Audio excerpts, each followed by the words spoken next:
America is not a real democracy. We have corporate oligarchs. They run the show. We stick to fighting ourselves over idiotic, petty shit. We stick to eating each other alive. And the corporate oligarchs keep doing whatever the they want. They keep shafting the everyday guy. This is how it works. It's not even new. It has, however, gotten worse as of late. Republicans, as everybody know, controls the U.S. Senate, controls the U.S. House, and controls the White House. In other words, they are running the government. But what is happening now, which has never happened before, is they are not sitting down and negotiating. So as of this point, Democrats have had no input into the process at all. Now, what Republicans want is to pass what is called a clean CR. In other words, maintaining the status quo. Here's why that is an awful idea and why all of us are opposed to that. In the last year, as many of you know, under Trump's big, beautiful bill, 15 million people on Medicaid and the Affordable Care Act will be thrown off of healthcare. Very shortly, you are going to be receiving notices from your insurance companies that your rates, your insurance premiums, are going up by, on average, some more, some less, 75%. Yeah, you heard that correctly, 75%. Now, right now, we have a broken healthcare system. Nobody can afford healthcare. You're ready for a 75% increase in your insurance premium. Do you think the strategy of right using trans undocumented as a magic spell to justify taking things away from people is generalizable or universalizable to the entire grand strategy of right-wing politics? Yes, because it's not just about trans undocumented. Back in the day, it used to be black people. It still is black people. But now they say trans and undocumented too. But ultimately, that is the only way. That is the only way that the Republicans have been able to successfully demand cuts to social safety nets that every American takes advantage of. It's not a new nor unique position. Lee Atwater basically defined it when talking about the Southern strategy. Bad Biddy 101. Hasan, I'm 21. Am I too young for you? That's crazy. That's a crazy question to ask right now. You're not, nobody is. But in Vermont family making $82,000 family afford their Oh my God, that's what Peter Rush sounds like? That's crazy. premiums can go up $20,000 a year. We want to protect access to health care for millions of people across this country.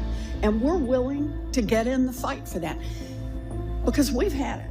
The priorities that we have at the table, and they need Democratic votes in order to keep the government open, man, they're pretty reasonable. They're pretty reasonable. What are we asking for? Just don't increase people's premiums by 75%.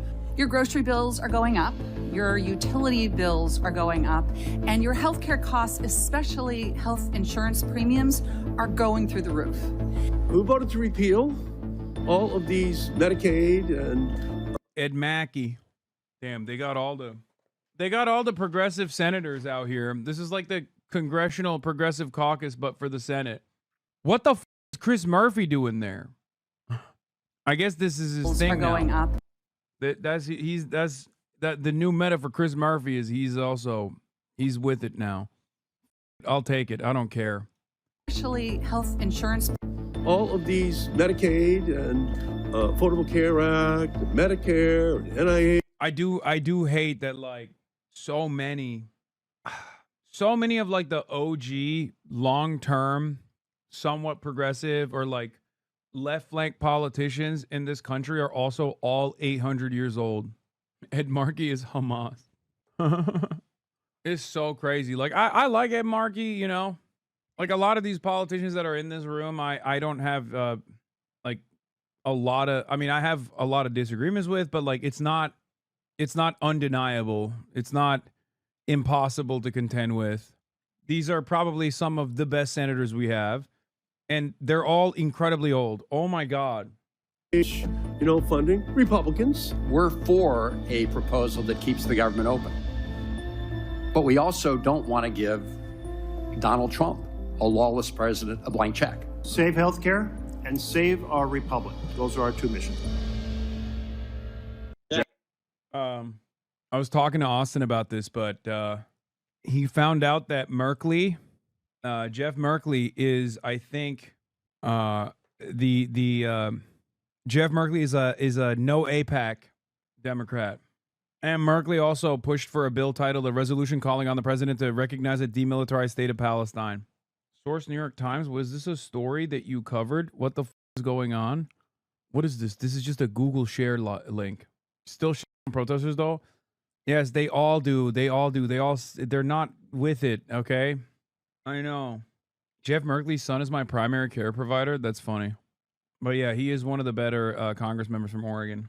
Peter Jeffries, Speaker Johnson says he's got nothing to negotiate with you over. Will you accept anything less than a permanent extension of Affordable Care Act subsidies? The legislation that House Democrats and Senate Democrats have introduced together relates to a permanent extension of the Affordable Care Act tax credits for working class Americans. Understand, in the Republican One Big Ugly Bill, where they enacted the largest cut to Medicaid in American history, stole food from the mouths of hungry children, hungry seniors, and hungry veterans. And all of this was done so that they could provide massive tax breaks to their billionaire donors. And you know what? Those massive tax breaks were made permanent. Why in the world should everyday Americans, working class Americans, hardworking American taxpayers accept anything less? I mean, literally this year, House Republicans, Senate Republicans, and Donald Trump enacted massive tax breaks for their billionaire donors, for the wealthy, the well-off, and the well-connected, all to subsidize the lifestyles of the rich and shameless. And this was done permanently, and now they want the American people, not us. He's right. It's hard to pay attention to his words because he's so sexy, but he's right. We must pay attention to his words, in spite of his sex appeal. Stop objectifying Hakeem Jeffries. He is right about every single thing that he said. Democrats, the American people, to accept anything less than a permanent extension of tax credits that make their health care affordable. Understand this, over the last few days and over the next few days, what you're going to see is more than 20 million Americans experience dramatically increased health care premiums, copays, and deductibles because of the Republican unwillingness to extend the Affordable Care Act tax credits. They're not even willing to extend it for multiple years, let alone do what Republicans just did for billionaire donors, which is to extend the billionaire tax breaks permanently. Of course, the American people should accept nothing. Okay, he kind of flubbed it a little bit. I mean, everything he's saying is right though. It's probably not great that the leader of the leader in the House for the Democrats is incapable of putting together a coherent narrative when he is 100% correct. I don't want to on him too much because like I'm supporting him in this endeavor. I'm behind it. You know, APAC Shakur or not, whatever people call him, I don't care. On this issue, he's right. It's just explain the message again. It's simple. Republicans are cutting $800 billion in Medicaid because they wanted to make tax cuts for the super wealthy in this country permanent. They are taking money directly out of the pockets of the working poor in this country who struggle to make ends meet, who still have to pay a ton for health care, and they're taking the money from the poor to give it to the wealthy. It's like reverse Robin Hood. And we, the Democrats, must put an end to that. The reality of the matter is they should have been doing this way, way, way ahead of time. They should have done something of this sort to get assurances before the big booty bill. But they didn't. And now we're stuck. Oh, I hate it. I hate it so much. Yeah. Instead of, okay, you're saying Robin the Hood, but I can totally see Hakeem Jeffries do that now and be like, Donald Trump, instead of Robin Hood, Donald Trump is Robin the Hood. Stop. We put that out there. We put that out there. It's going to happen. Oh, God. It's going to happen. Oh, God. I'm Brian Kill Me. He's going to do that and then like mic drop moment. Yes, sir. Mr. Speaker? Democrats want to not only have health insurance for illegals, but some of your Democrats... You disgust me. I mean, sometimes we come up with in this community that is disgusting, but then it literally becomes reality once spoken. Logs, I have a genuine question. Hey man, genuine question. Why did the Dems not go out there in front of cameras and say the president is lying? He's a liar and he lies and he does nothing but lie, and call him a couple of names or something? I feel like the people will respond to that more. No, I mean, I don't know. I guess, yeah. I don't know what the actual answer is. Because, like, it's not a bad question. I guess if the standards are so low now, maybe the Democrats should also shit smear. I personally don't give a shit about the optics of it all, because I think if they were loud and proud about, like, bold policies, about things they actually care about, you know, free healthcare and shit, like, I don't care how they message it beyond that. Like, that would still be more galvanizing. That would still be more effective.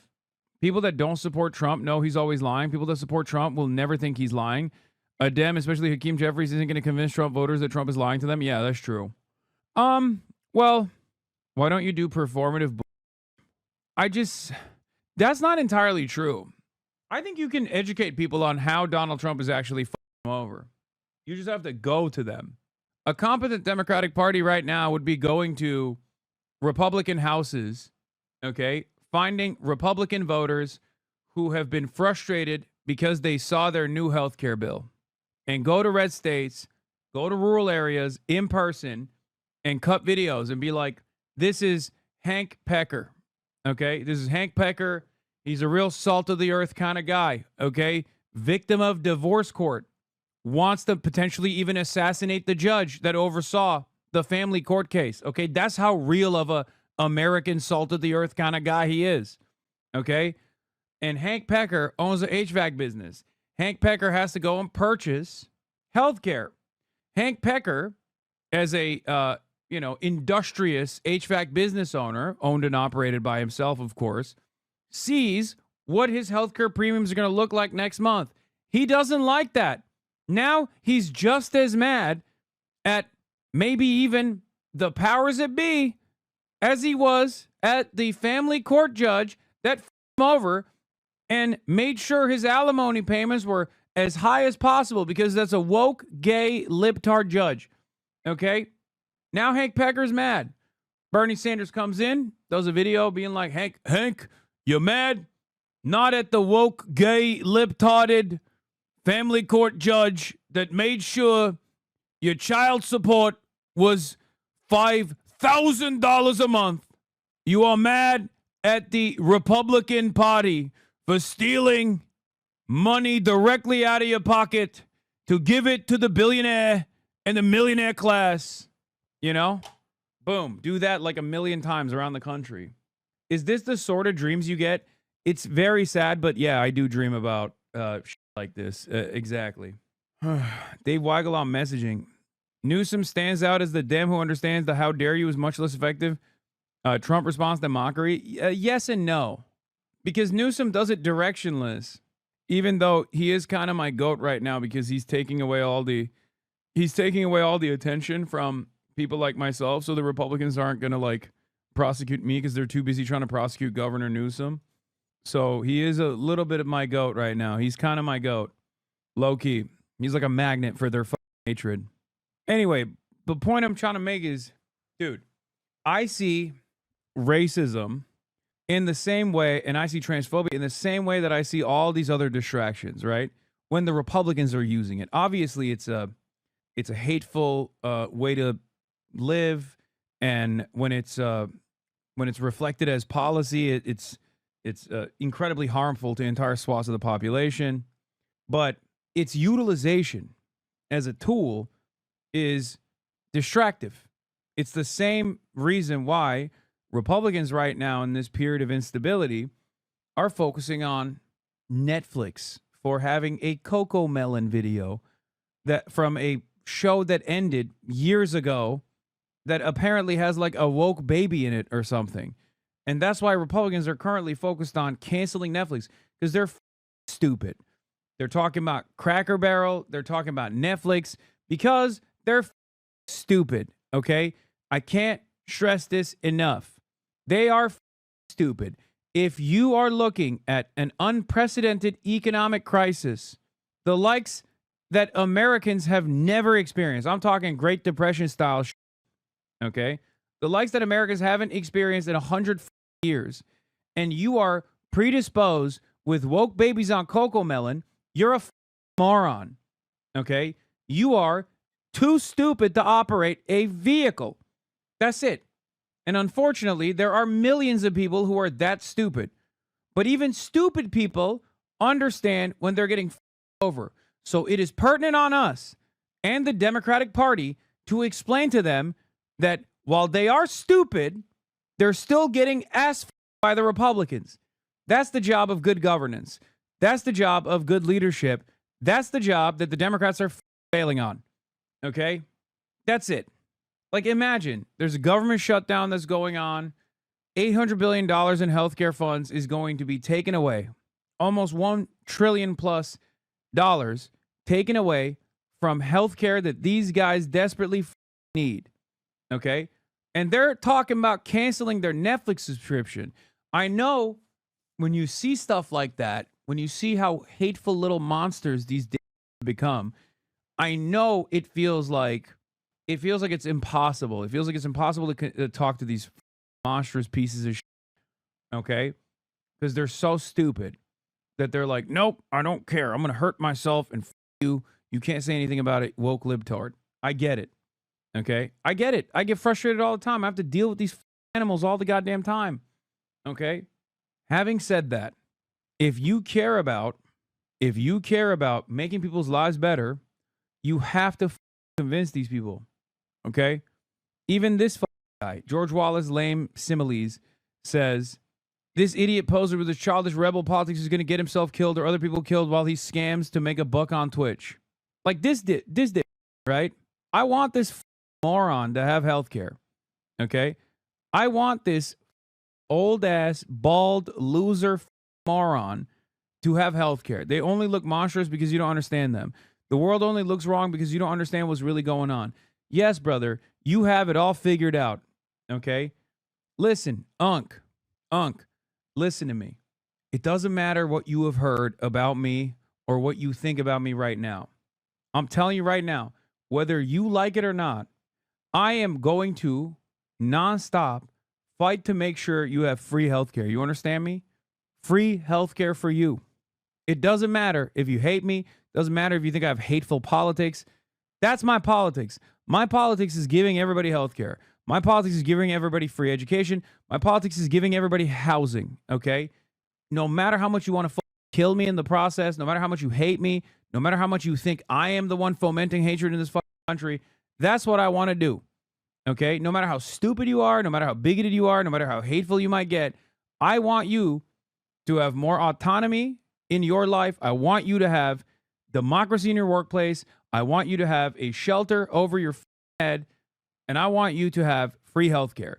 These are things that other governments that have far less money than we do are able to provide to all of their citizens unconditionally, okay? And I want you to be able to have that too. Doesn't matter if you don't want it, okay? I want to deliver it to you in an authoritarian manner. Oh, I don't want it. I'm going to vote against it. I don't care. You're going to get it. You're going to get it. If I have my way, you're going to get it. You're going to get that beautiful free health care. You understand? You're going to say, no, I don't want to be able to go get coverage. I don't want to be able to go to a general practitioner with regular frequency so that I can have the decent preventative health care so that I don't have like debilitating illnesses down the line. You, I'm going to force it to you. Okay? I'm going to force it down your throat. You understand? That's it. That's my politics. I want to violently make sure that your life is better. Okay? That's it. This is the upside down of class reductive style messaging of channels like Breaking Points. They might be soft on the social issue side of messaging, but they're doing work on the class war messaging, the hogs. Yeah. What do you think about the Democrat kitty video? I hated it. Ass. Over in the Senate are also talking about DEI programs that Democrats want to bring back. Can you elaborate on that? Yes, there's all sorts of. As a European, I'm very confused as and how Americans have been so propagandized against free healthcare. Because what do you mean you love to spend 20% of your paycheck for insurance, but won't bother spending 2% on an extra tax for free healthcare. No, that's what it is. It's because anyone that speaks out on shit like that, people like myself, get ritualistically humiliated every damn day of the week. And they don't do it on the virtue of healthcare because they know they can't advocate on that side. Like, they can't turn around and be like, this guy wants everybody to have free healthcare. What a loser this guy is. They can't say that. So they find anything and everything they can. They find clips out of context. They find it's the same with like even someone who is far less radical than myself, like AOC or even Bernie Sanders. There's tremendous amounts of enmity towards people that want to advance the material conditions of workers in this country. The media is owned by powerful corporations who have a vested interest in ensuring that the same domineering hierarchies continue. And people are kept sedated, and it's a fairly sophisticated way of doing things for conservatives. The conservative agenda for decades has been to weaken government in an abstract sense so that Americans are too fearful to do the things government is good at, like universal programs. It has worked on the boomers a lot and a lot of the Gen Xers. Yes, Ronald Reagan and his consequences as a singular force in this country are so devastating. Ronald Reagan is the liberal FDR. He is the neoliberal FDR. What FDR and his politics did to America and his policies did to America, Ronald Reagan had the exact opposite effect. Now, I'm not like I'm not in the business of saying that people are singularly responsible for the American demise. But if there was one figure that is so pivotal that you could point to, it would be Ronald Reagan. Every single graph that tracks how everything is nosedives in the 90s, okay? In the end of the 80s, every single graph. Do you think that is an accident? Every graph, dude. Like, you look at cost of living, you look at deregulation, you look at like home ownership rates, virtually every single graph that you can point to about ongoing American demise, the starting point is Ronald Reagan. Like a little bit after, you know, for the policies to take place, the deregulatory economics to take place. Now, of course, it didn't start with Ronald Reagan. It certainly didn't. It's still it's capitalism. It always has been, and it always will be. But Ronald Reagan as a domestic force was so powerful that it basically restructured both parties dramatically. Yes, I know Carter was bad too, chatters. I'm just talking about, like, it's like saying New Deal economics is entirely in the hands of FDR. It's not, right? There were tremendous forces that were pressuring FDR to do the right thing. And there were still limitations. But if you were to reduce it, if you were to make a reductive argument, if you were to reduce it to like a singular force that made the opposing major party damn near concede entirely to full tilt domination, FDR's New Deal era politics dominated American politics for a very long time until Ronald Reagan flipped it. And now Reaganite neoliberalism dominates American politics in the same vein. He's the reason college is so expensive. He's the reason we have conservative think tanks. He's the reason we have trickle down. He's the reason we have the war on drugs. He's the reason AIDS became such an issue. He's the reason why stock buybacks are no longer illegal. All corporate consolidation in this country that was already happening, but like the complete corporate capture and the complete corporate consolidation you have seen comes from the Reagan era. The last breath that the unions had was taken away under the Reagan era. How expensive things are. You're talking about, oh, well, real wage growth happened since the 70s, albeit slightly. Okay. Real wage growth happens in the 70s, albeit slightly. Okay. Well, what about big ticket items that you need? Compare wage growth from the 70s to now, like what your wages look like now, and then compare college education, the price of college education in the 70s to right now.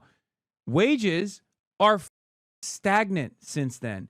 Output has skyrocketed due to unimaginable technological achievements. Okay? productivity has skyrocketed. American laborers are insanely productive, like incomprehensibly productive in comparison to how productive they were in the 70s because of automation and all of the wonderful technological achievements that make it so that you can basically work 11 people's jobs as one person now. Not even 11, 100 people's jobs. I mean, think about computers even. You're talking about a time when like computers didn't exist versus a time where computers do exist. And not only a time where computers do exist, but they exist on your hand, in your phone, okay? And they're on you all the time, 24/7. The amount of productivity that each laborer has now is unimaginable, incomprehensible to someone who's living in the 70s. Now, adjust that to the price of everything else. Adjust that to the price of everything else. You could buy a house for like 50 grand in the 70s. There is no home, no single family home you could purchase for like 50 grand, okay? That does not exist. You can't even buy a lot for that price. The only thing that has gotten cheaper as we offshored slave labor to the third world is commodities, cheap consumer goods, things like a television. That's it. The only thing that has actually become incredibly affordable in the time frame is junk that you throw out every 2 years. No, and also it's designed that way too. That's another problem, which is creating tremendous amounts of landfills all over the goddamn planet. But that's it. You can get a TV for cheaper. This is true. You can get a toaster for much cheaper.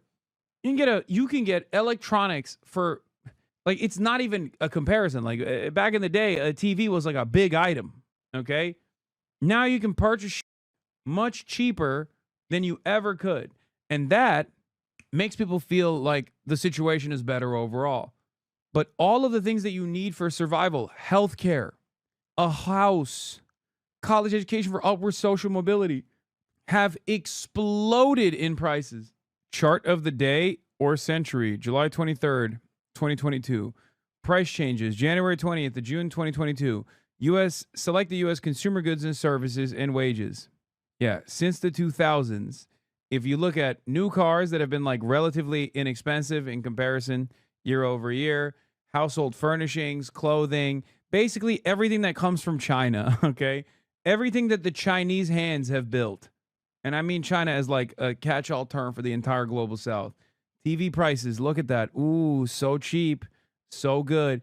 What's that up there? Hospital services, college tuition, college textbooks, medical care services, child care and nursery school. Average hourly wages have gone up. This is because this is the American Enterprise Institute that's like pointing all this. Food and beverages and housing. The reason why they're using this chart of the day or century is to say the reason why these things are so costly is because of unions. They're claiming that this is all too costly because of average hourly wages going up. And average hourly wages are going up because of socialism. That's the reason why they're using this graph. Make no fucking mistake. Sidebar, why socialism fails. Yeah, this is socialism. That's why it's failing. My neighbor's big brother in 2007 could afford to live in a single bedroom working at a grocery store as a cashier. Now that seems insane. Things have deteriorated a lot just in the last few decades. Yes, and it's only going to get worse. Is only going to get worse. Trump is literally not addressing any of this shit, and he's making it worse. He is looking at a fire, and the only thing he's got is a canister of gasoline and more matches, okay? He walked up to the house that's on fire, and he said, time to dump this gasoline and light it on fire even further. That's what he's doing. He's like, I'm going to fix this. Remember, we sent over a 24-page clean CR. They sent over this thing that you'll have to see on my website to believe it yourself. But it's all chock full of all sorts of crazy things that they want to restore.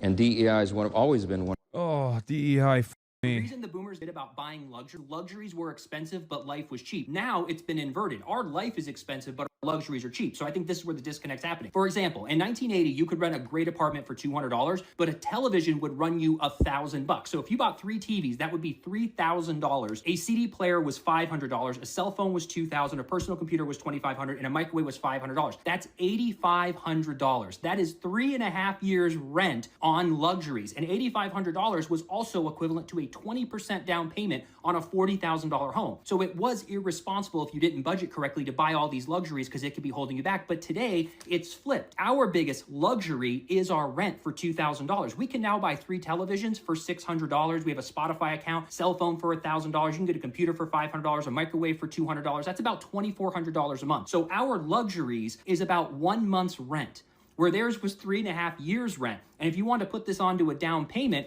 even if you took the average home of $420,000, let's bring it down to just $320,000. A 20% down payment on that is $64,000. So if you gave up all those luxuries, you would still owe like $61,000. This $2,400 of luxuries wouldn't even cover your closing cost of $10,000 on that home. So the whole thing's been flipped. So I think when they see us with the TVs, the avocado toast, and the cell phone, they think that's the reason we can't move forward. But why we can't move forward is because housing, daycare, college, and healthcare is so expensive, but those are our necessities. These luxuries are just fun little things that we have. The reason the boomers give us It's the French internet. Why your video is so crisp. Yeah, it's fantastic.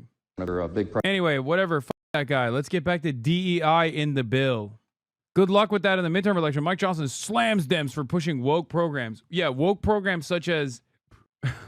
Sorry, I just saw something on Twitter. Woke programs such as giving the working poor just like little bit of financial freedom in their incredibly costly healthcare. Okay? That's what's woke in DEI. You understand? Peak woke is when you say the working poor should only pay, 10 grand out of pocket for their yearly healthcare coverage as opposed to 30 grand out of pocket. And it's extra woke when they're only making 65 grand a year. That's peak woke.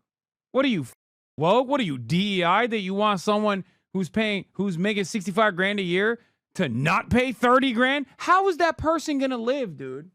Like, this is what I don't understand. How is that person supposed to live? The example I'm using is a bit exaggerated. The actual numbers is like, what, 85 grand a year?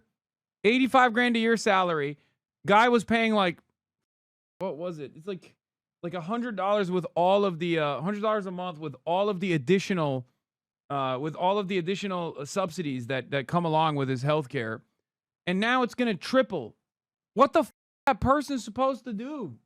Yeah, Warnock posted an example of someone making $65K who used to pay $300 a month, and it would be $900 a month next year. $900 a month. My mom makes $1,000 in Social Security, pays $280 in supplemental insurance for Medicaid, and $95 a month for the prescription plan for the same supplemental company. That's 4 times what it was a decade ago. The Georgia one was a household with an income of $85,000. Oh, they make more money off us if we get sick and die than preventive care. That's not even totally true either, because it's not. It's instability. It causes too much instability if are dying left and right. If you just have cancer and your ass is like, I can't pay for this treatment, and you just go to work before you perish every damn day. If that keeps happening over and over again, like, that's not a sustainable economy. Why don't you like winning this much? Oh my God, I know. So much winning. Priorities. They want to spend $1.5 trillion new dollars of spending is what they're demanding to keep the lights on around here. It's absurd, and they should know it. They're all wrapped around the axle about these woke progressive programs being ended, but that's what the election was about. That woke progressive stuff is what the American people rejected. Some of our Democrat colleagues here are doubling, tripling down on it. Good luck with that. Good luck with that. Oh my God. We're in day 2 of a government shutdown, and President Trump is threatening mass layoffs of federal workers. For more on all Yeah, this was the one I was looking at. This dude, this is a household making 65 grand, okay? Already paying an insane amount. Already paying $307 a month. Now it's triple. Also, those aren't the same plans as what people are saying, which is what my initial curiosity was about this as well. Except this is a worse plan that he's paying more for. It's worse coverage, and he's paying more. Republican House Speaker Mike Johnson, who's been blaming Democrats for all of it, joins us now to expand on those thoughts and more. Mr. Speaker, thank you very much for joining us. My first question is an easy one. Dude, this is such a universal thing. Ironically enough, like healthcare is such a significant factor in the affordability crisis that even someone as bad as Chuck Schumer has identified it. Because people were literally talking about, like, people were yelling at Chuck Schumer like, oh, well, Mr. Schumer, affordability is the #1 problem for Americans. Healthcare doesn't even, healthcare is not even like the top 10 priorities. And Chuck Schumer correctly pointed out and said on the New York Times interview with Mike Barbaro, he straight up said, healthcare is a major part of the affordability crisis for every American. And he's right. He's right. That's a big part of the affordability crisis, healthcare. What the And what's frustrating to me is, like, people in the media act like they got premium health insurance, man. This is what I don't understand. Like with cops, I get, right? I guess cops have like decent benefits packages, but like if you're in the media, are you that protected? Because you're talking like an alien. Like, you are talking as though you are completely removed from a human being that is suffering because of this. Like, you don't have any immediate family members that you talk to at Thanksgiving or some shit where they're like, hey, I saw you talking to Mike Johnson about healthcare and about how he wants to cut healthcare, and you just let him chirp. What's that about? He's me. He's ass me. Why do you let him get away with this shit? Like, do they not have any immediate family members that are like, dude, hello? Like, maybe you're doing all right with whatever your salary is, but we're not. Because, like, this is what's so frustrating about it. Like, look, it's not a secret. You know, I make good money, okay? So when I'm chirping about this shit, I'm chirping for everybody else, because I can still recall a time when I certainly wasn't making good money, okay? I know what it's like when you leave your job and you have to do a COBRA payment, okay, where your healthcare costs skyrockets, and that's the only Band-Aid solution that this government has ever offered to people. Oh, you can still stay on your corporate healthcare, you just have to pay for it now. It's like, okay, but what do I do if I don't have additional income? Like, luckily I did. It's so crazy to me that is the solution in this country, okay? But I don't understand how these guys act as though they're like, that they can't even see the consequences of the shit. Like, with the Republicans, I get it. It's their job. They're demons. But if you're in the media, do you not have a single person in your immediate family that is going to get over by this? No. The beauty of social reproduction is that the upper class gets to mingle with the upper class, a vicious circle jerk, if you will. They're not like, bro, they're not like oligarchs, though. Not every single one of these people are oligarchs, right? Like, they're not all oil barons. Hey, Hasan, were you in France yesterday? Yes. And I'm in France today as well. I don't know. I mean, I guess it is their job. Their job is to reproduce these results. Their job is to literally defend the system. And the better they defend it, the better their salaries get, the better their class position gets, the more they feel like they're doing the bidding of their corporate oligarch masters.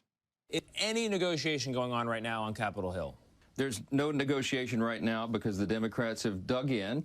You say I'm blaming the Democrats. I mean, these are objective facts. We passed in the House more than 2 weeks ago a clean continuing resolution. There's no partisan pills in this. There's no Republican priorities. It's just an extension of current funding, Tony, so that we can keep the government open until November 21st to allow the appropriators in both parties to continue their good work. They've been working very hard in a bipartisan fashion to move the 12 appropriations bills. We just ran out of time because the end of the fiscal year is September 30th. We're asking, wait a minute, this is very important. All we're asking is that Senate Democrats do what they have always done in the past every single time and allow the additional clock. That's it. Mr. Speaker, they clearly think they have leverage right now, which is why they're doing this. There's also things that the Trump administration and Republicans think they can get in a shutdown. One thing is shrinking the size of government, some layoffs. I know you think government's too big. I know you think it does too much and does too much of it poorly. You know about the layoffs that are planned. You've got word of them. What departments, how many people? I don't know. I don't know those details yet. We did have a a long conference call yesterday with Russ Vought, who directs the Office of Management and Budget. But what was communicated to us is that they are trying to mitigate the damage. The president and Republicans in Congress do not want a government shutdown. We are bending over backwards to prevent it because real people get hurt. The Senate Democrats, 44 of them, have now voted 3 times to shut the government down. And here's what's going to happen, Tony. Real Americans are going to suffer from this. You have veterans benefits, food nutrition programs for women, infants, and children that are being stalled. You have health services that will not be provided. We have troops, TSA agents, and Border Patrol agents now going to work without pay. There's real damage. FEMA services are being... You know what's really funny about a Republican saying this? They've been doing that. Like every time you cut funding to any federal government initiative, you are doing that. Okay? And not only were they doing that, they were doing that like for months. That was like the first 3 months of this admin. Fucking stick it to the federal workers, suck my dick, Doge. Let's bring the most autistic billionaire on the planet to come into the White House and be like, comedy is legal now. Guess what? Do work for the National Weather Service. You are trans. You are getting fired. Ha ha. Like that's what these did for straight up the first like 4 or 5 months, dude. Like, and now he's like, it's really devastating. It's really devastating for the TSA, which we recently made it so that it's illegal for them to strike. USA. Did your house get flooded? USA. Don't be woke. And now he's like, it's devastating that the government is shut down. And therefore, we can't pay these federal regulators that we want to fire anyway. Now, the reality is, of course, they can't fire them. They need them. Like, some shit needs to run. You know what I mean? If billionaires want to continue living somewhere with all of their endless wealth, and that somewhere happens to be the United States of America, like, yeah, they need to keep shit intact. But they're so goddamn horny for super profits that they are just ripping apart everything. Oh, here, this is also Michael Penis caught on candid camera over here talking about how unwell Trump is, apparently. The president is unhinged. He is unwell. What are you doing? A lot of folks on your side are too. I don't control. Oh my God, please. That performance in front of the generals, that I didn't see it. is so dangerous. You know I serve on Foreign Affairs and Appropriations. This is a collision of those two things. Our allies are looking elsewhere. Our enemies are laughing. I just left You the have a speaker's president side. who is, you have a president who is unwell. Dude, what are we doing? He's bad on every part of the job. Like, there is not a single redeeming quality of Donald Trump. Like, he's funny, that's it. But I'm talking like as a part of the administrative apparatus, there is not a single redeeming factor for Donald Trump. He's bad on every single thing. He's silly. He's narcissistic. Hassan Abi, you low IQ trash, still not in prison, ? You got to respect how great of a businessman he is. I mean, yeah, he's just the American public. The only good thing he did is that he stopped USAID. No more CIA stuff from there. No, but you're wrong. It doesn't even... No. USAID is not stopped entirely. It just went back into the hands of the CIA directly. So there's no more soft power initiatives, only hard power. So they're still doing they're just doing it at the directive of the CIA, and they're no longer doing the marginal good things that they were doing in an effort to garner good favor all around the world that made a lot of the destabilizing initiatives easier to conduct. Like, that was a part of the bargain. Like, America gets to be the world police. But also America like gives back a little bit. You know what I mean? So it's not like they took away it's not like they stopped America's interest in destabilizing other countries. They're still doing that. They're just doing that directly under the CIA instead of under the State Department by way of USAID. And there's no more subtext. It's all text. There's no more soft power. It's all hard power. Also, a component of U.S. aid that was very destabilizing for the countries that they actually sent this aid to, because a country that gets aid or a country that relies on aid doesn't invest in its own agricultural development and is incapable of developing sovereignty, incapable of being independent.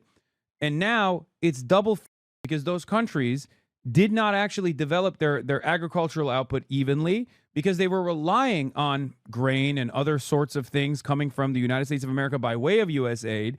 And that was a massive subsidy to the farmers. That's a big part of the output for American farmers, too. They were just selling to U.S. aid. So now American farmers are people in Somalia are because they don't get the free grain that they were used to getting, and they never actually developed their own agricultural output in the process. So everybody's yeah, it's not that they failed to develop. The aid destroyed their agricultural sectors. Yes, that was the purpose. And that's not the only thing that U.S. aid does, obviously, but that's just one component that's like at least in between, where it looks like it's actually a good thing, but in fact, it's done for a very indecent purpose, and it's done in a way that actually ends up in the long run harming countries' attempts at sovereignty. Having said that, this is precisely why that was always a dangerous bargain, because one day they just cut it, and then you're cooked. The aid is above all a means of subsidizing the purchase of American grain to make these states client states thanks to the game of unfair competition and corrupt powers which crush local production. Yeah. Soybean farmers are double oh yeah, because China just said no more soy. Stack the soybean crop no longer being sold to China on top of that, and the farmers are double no, farmers are quadruple and it's really funny in some ways because farmers are, at least the way we understand it, like farmers are no longer like the farm hands, you know what I mean? And I guess somewhat, some could even say that they never really were. Not to get too deep into it, but they're owners, right? They're capital owners in many respects. And therefore, due to their class position, they vote for the reactionary party. They're like, of course I'm going to vote for the deregulatory party. Of course I'm going to vote for the tax breaks for the wealthy party. I'm a capital owner, right? I'm a property owner. I'm a capital owner. I'm the master here, right? And what's interesting about it is, even though they get in the long run, and they have gotten already by Trump before in an identical fashion, they still vote for the Republican Party. They still vote for the Republican Party. They know at least they'll get a bailout or something, but it doesn't even matter. It's not even a leopards eat my face party at that point. It's like leopards ate my face last time and I liked it party, okay? I'm waiting for the leopard to eat my face again, and this time maybe my ass too party. It's crazy. Trump is proletarianizing the peasant class. Trust the process. Yeah, that's what he's doing. Yeah, there's a $50 billion bailout. Scoop. Hill, Republican estimates Trump will need to send as much as $50 billion to the farmers hit by tariffs. Trump admin plans to roll out billions for USDA, but Treasury officials and others are eyeing ways to tap tariff revenue without a fight in Congress. It's just crazy because, like, who is this for? Who is this for? Like, why are we doing any of this shit? Like, at the end of the day, is it worth it that we have data centers all around the country so we can make, like, the dumbest AI videos of all time? Is that what this is for? Because, like, what kind of industry are we pumping in this country? What kind of industrial base have we developed leading up to Donald Trump and certainly after Donald Trump? Like, what will we have? What kind of trade are we protecting? Do we have good paying jobs now? Is that what happened? Because we don't. It's all everything sucks. We make nothing. Not to get all Stephen Miller here, but we make nothing. We build nothing. We are nothing. It's just slop and a bunch of con men.